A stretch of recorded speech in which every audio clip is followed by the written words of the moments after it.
Umabot na sa 200 at siyam na mga reklamo ang natanggap ng Office of the Ombudsman kaugnay ng manumalyang flood control projects sa bansa. At 4 na rin po ang naipapakulong, kabilang na po mag-asawang contractor na si Sina Curly at Sara Diskaya, dating Senador Bong Revilla at Senator Jinggoy Estrada. Kunin pa natin ang detalye sa report ni TJ Mendoza. Siyempre, evidence.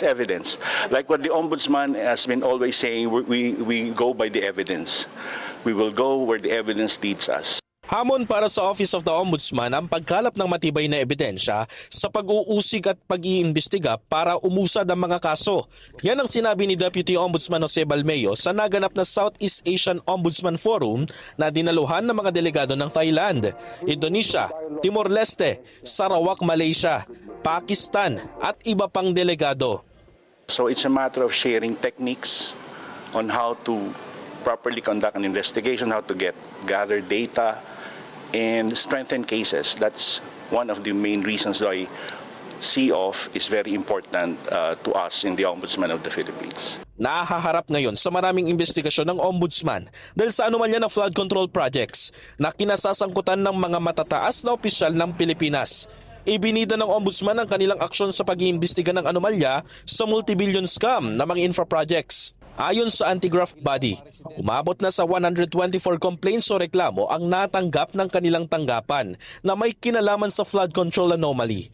36 na ang nasa preliminary investigation para sa taong 2025. Taong 2026 naman umabot na sa 209 na reklamo ang nasa ilalim ng fact-finding at 4 na ang napakasuhan. Matatanda ang nakasuhan na ng Ombudsman ang mag-asawang kontraktor na sina Sara at Curly Diskaya, dating Senador Bong Revilla at si Senator Jinggoy Estrada.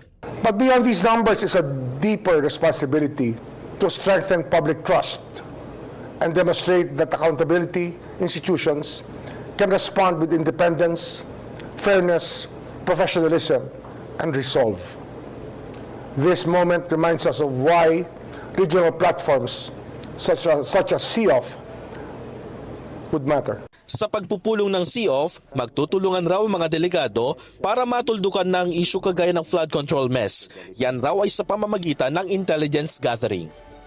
TJ Mendoza, para sa mata ng Agila. Matatag, matapang, matapat.